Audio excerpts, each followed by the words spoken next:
Talk us through the plan. Sure. So we kind of played on the controversy that happened in France. Yeah. Given that the woman on the beach was told to strip by armed police. So we thought, let's put the UK public to the test. And we played out the social experiment with Endrick playing the police officer, I was playing the Muslim woman. And we got quite a great reaction, obviously, with only women stepping up to my defence. Talk us through what actually happened as far as you were concerned, Endrick. So you were playing the police officer. Yes. There was a chat going on to start with, and there wasn't much reaction from people at that stage, was there? So I could see a couple of ladies sort of coming closer to see what was going on. I was trying to be loud and make sure they could hear, because otherwise they won't know what to do. And but no one was really stepping forward, so I took it up a notch, and I grabbed her burkini as if to remove it, and that's when everyone sort of ran forward. It was two black ladies that stepped right in, and then everyone came with them. Yeah, as you said, it was women that came in to defend your honour, wasn't it? Were you surprised by that? Yeah, quite surprised actually. I mean, I would have thought, obviously, alpha males would kind of think, okay, well, there's an authority figure, so perhaps I would be able to diffuse the situation. But I guess women have that voice, and perhaps they just, they could kind of calm the situation. And it's quite interesting that they would actually confront a person of authority. I mean, I don't know. And they were quite forceful, weren't they? Exactly. Did you feel intimidated? I felt quite intimidated. They were, very forceful. So that's why I had to call it off quickly and let them know it's a social experiment. We're trying to raise awareness for what's happening in France.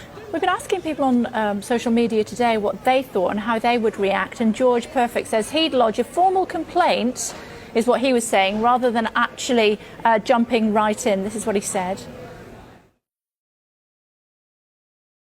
If I saw a policeman stopping people at the side of the beach, I would first of all make sure I know what's going on in the situation. I would ask the people around what's going on and get their opinion on what the police officer has just done. Then I would advise them possibly to go to the Police and Crime Commissioner or the Independent Police Complaints Commission and lodge a complaint if it was required.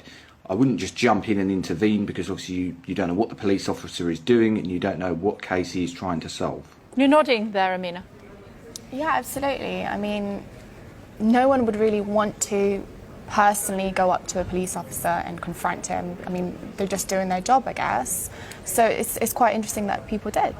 And yeah, so it was in stark contrast to what people did in France, which was they actually cheered and heckled the lady off the beach, whereas here people stepped forward and defended her, and it just shows, it makes you feel proud to be British. Exactly. I was going to say, does that reassure you and your faith in humanity in the United Kingdom? 100%, Absolutely. definitely. Yeah, and it shows how multicultural we are. I mean, yeah, we're a much more integrated society, because I don't think people realise that to the lady wearing the burkini, she doesn't expose those parts of her body to anyone, and so to be forced to strip is a big deal for her mentally, and it affects her a lot. So I know he's saying that he'll report it afterwards, but by that point the damage has already been done. She's already been forced to strip. Whereas what those ladies did was very commendable. They stepped in front of me. They weren't afraid to get, into trouble, because of course they thought I was a real police officer.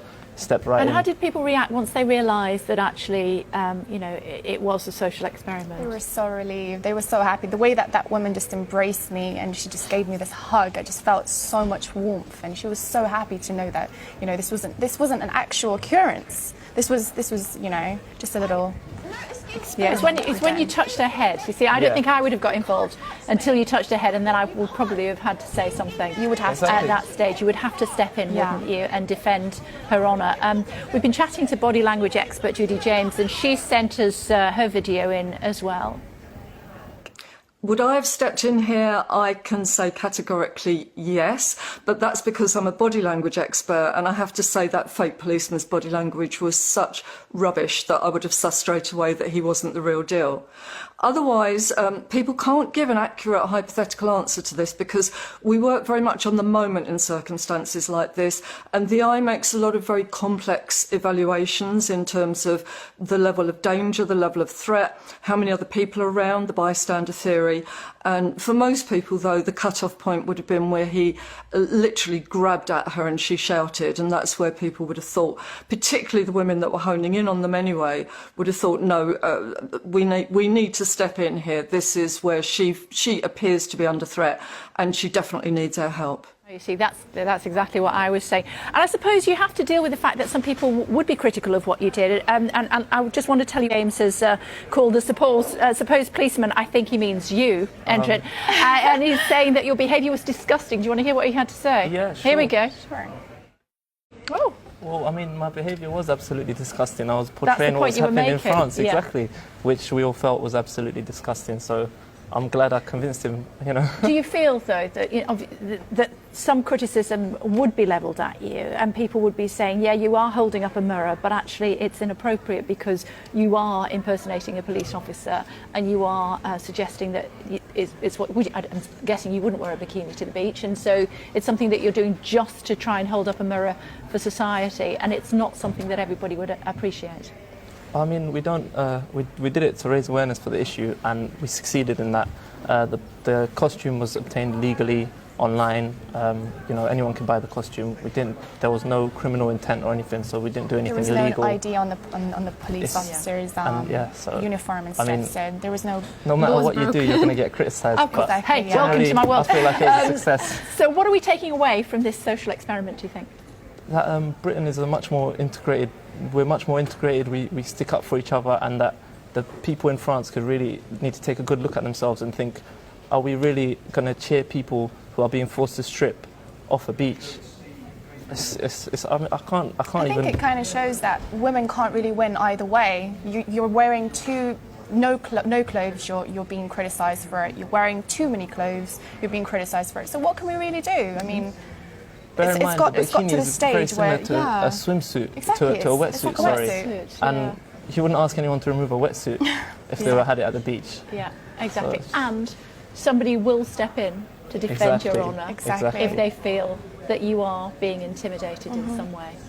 Exactly. Which is what I found heartwarming when I saw the video yesterday. And it's that been watched something like 1 million times already. Absolutely. How do they get to see it? It's on Troll Station on YouTube. Yes, that's correct. Okay, it's great to talk to both of you. We appreciate you taking the time to join us here on Sky News this afternoon. Thanks.